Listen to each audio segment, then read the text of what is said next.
I want you to picture a specific moment. It's like 9 p.m. on a Sunday. Oh, I know this feeling. Right. You're trying to relax. Maybe you've got a movie on or you're reading. But there's this nagging, low-level hum in the back of your brain. Yep. You know exactly what's waiting for you on Monday morning. The spreadsheet. The spreadsheet. The sheet of doom. The one with 10,000 rows, maybe 3 broken formulas you promised you'd fix. And data that looks like it was formatted by a chaotic, evil algorithm. Yes.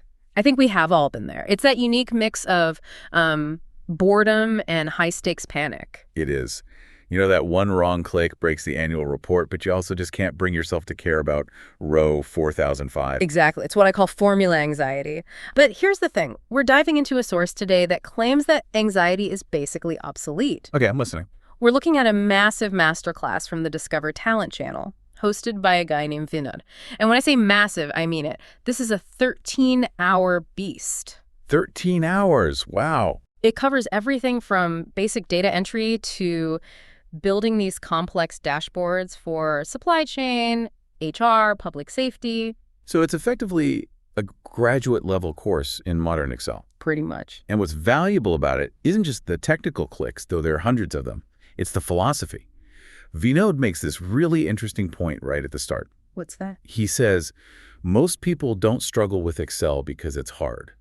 They struggle because they are forced to remember formulas. Which is such a relief to hear, because I always thought I was just bad at math. Right. But really, I'm just bad at memorizing where all the commas go in a nested function. Exactly. It's a syntax problem, not a logic problem. And our mission today is to, bypass those 13-plus hours of raw footage and just extract the cheat codes. Right.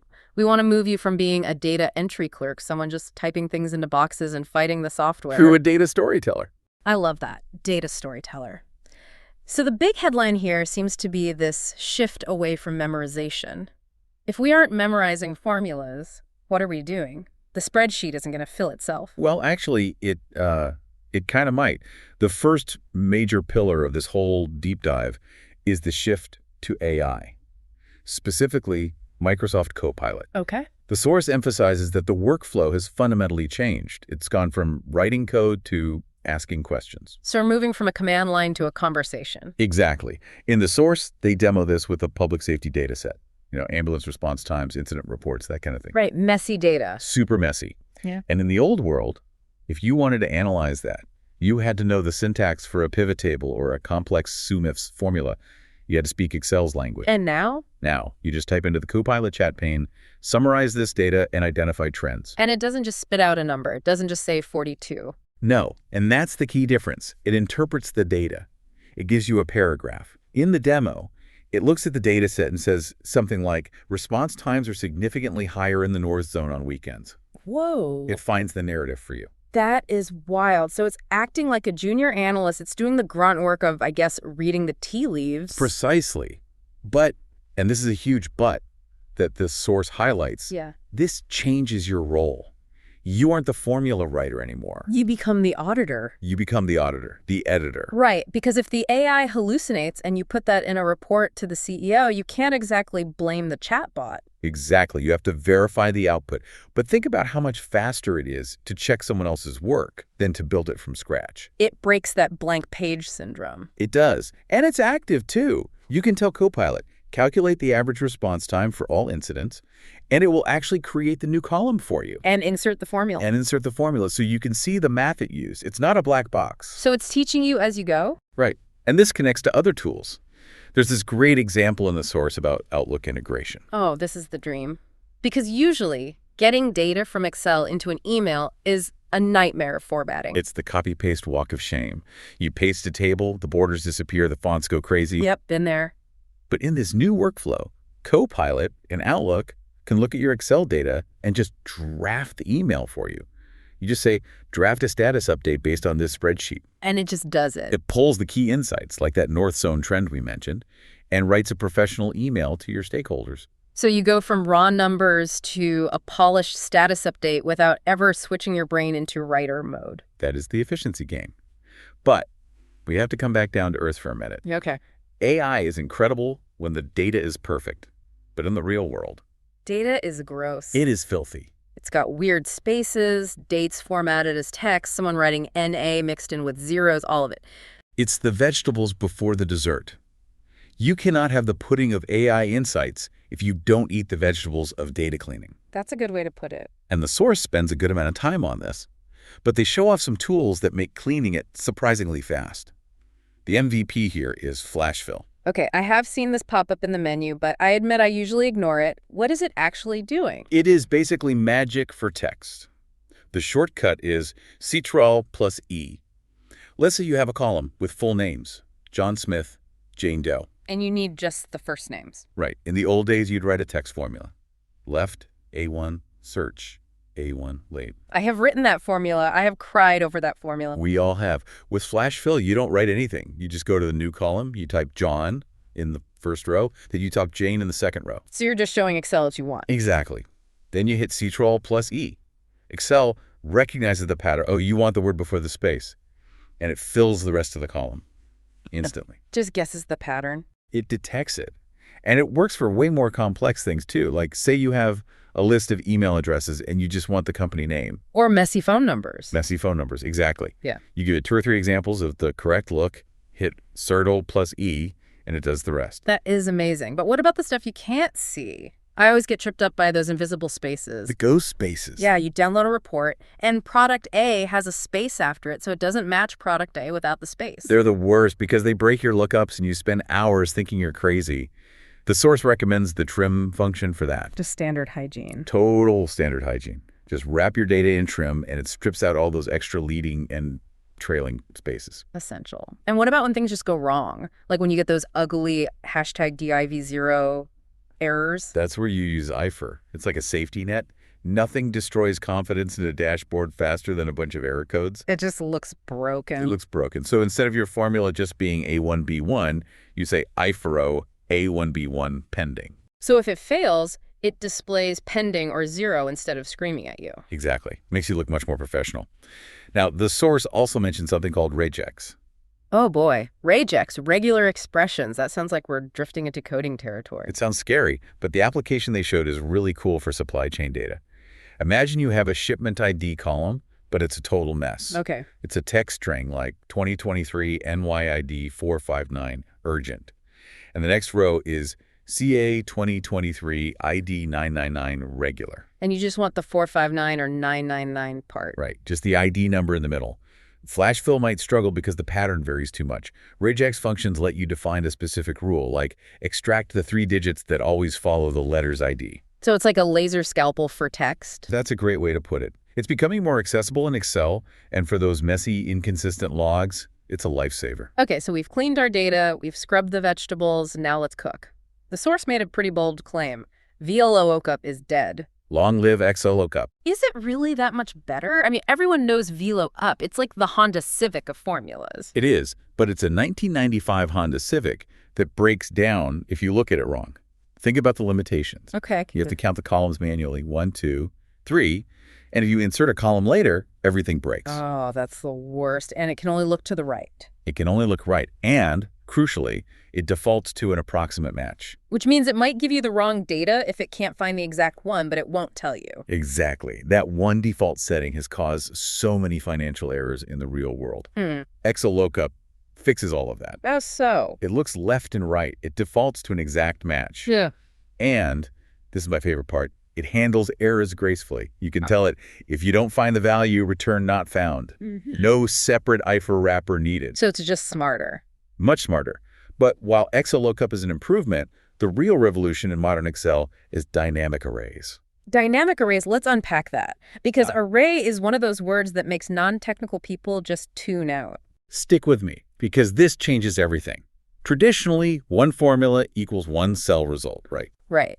You write a formula in A1, you get an answer in A1. And if you want answers in the cells below, you have to do the drag and drop dance. And if the data grows, you have to remember to drag it further down. Exactly. With dynamic arrays, one formula can spill over and fill a whole list. The filter function is the best example. Let's say you have that massive sales log, and you only want to see sales from the North region. Usually I'd filter the header, copy the visible cells, and paste them somewhere else. And then 5 minutes later, a new sale comes in, and your pasted list is dead. It's obsolete. True. With the filter function, you just write one formula, filter this list where region equals north. Excel instantly creates a dynamic list of just those rows. And if the main data updates. Your filtered list updates automatically. That is so much better than copy-pasting. It's like a live feed. And you can chain them.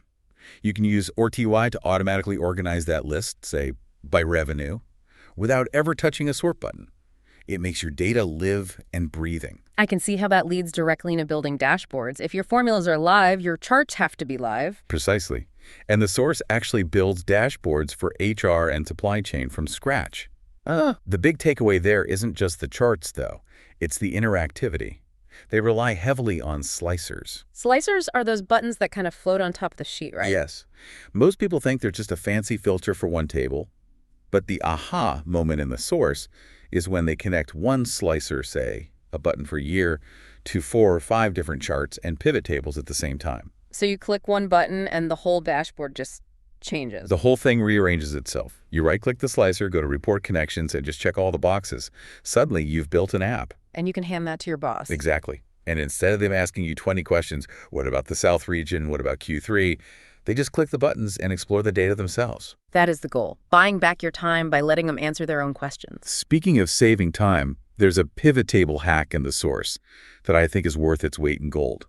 Go on. It's for when you have a big list of daily dates, but you want to report by month or quarter. Oh, I usually add a helper column to calculate the month name, like Text A1. You don't need to. You can just right-click the date field in the pivot table and select group. You can instantly toggle between days, months, quarters, and years. That's it. That's it. And there's another trick called Show Report Filter Pages. That sounds fancy. What does it do? Okay, imagine you have a master report for the whole company. And your boss says, this is great, now please make a separate tab for every single one of our 50 regional managers. That sounds like my entire morning is gone. Copy, paste, rename tab. Copy, paste, rename tab. Show Report Filter Pages does that in one click.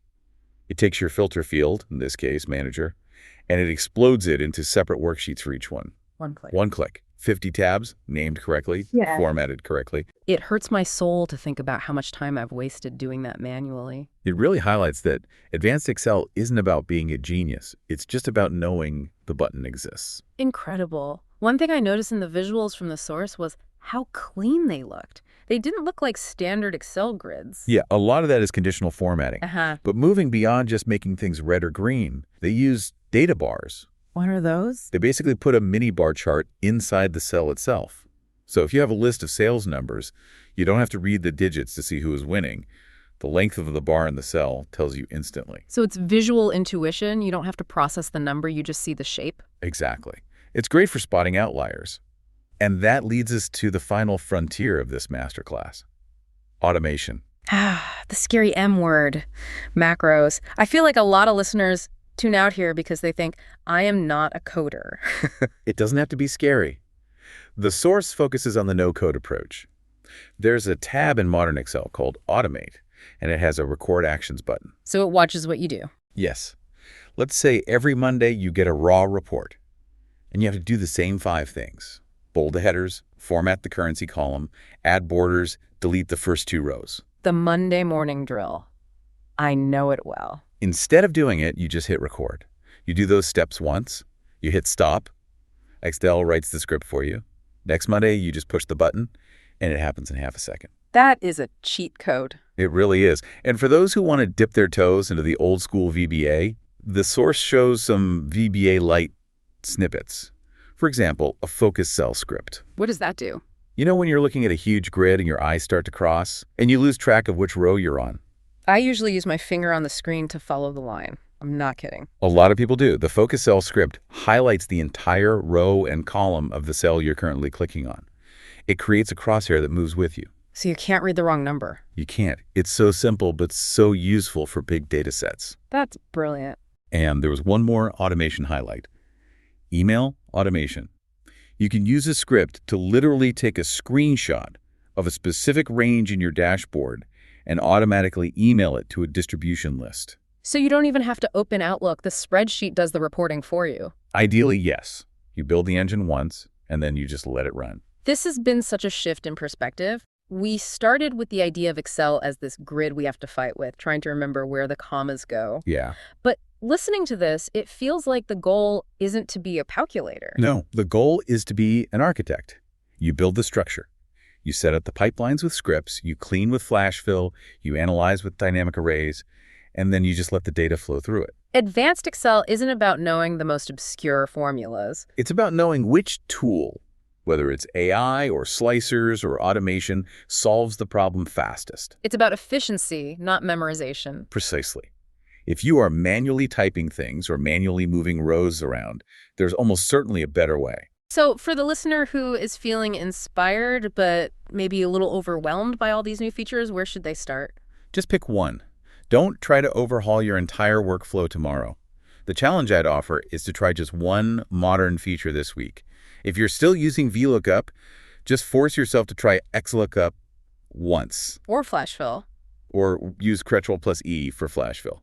Just one small win can change how you look at the software. I love that. Small wins. And here is a final thought to leave you with. We talked a lot about saving time. If you could automate the most boring 20 minutes of your day using these tools, what would you do with that extra time? That's the real question. Maybe you finally start that strategic project you've been putting off. Or maybe you just actually enjoy your coffee while it's still hot. There's that. Exactly. Thanks for diving in with us today. Go forth and conquer those spreadsheets. See you next time.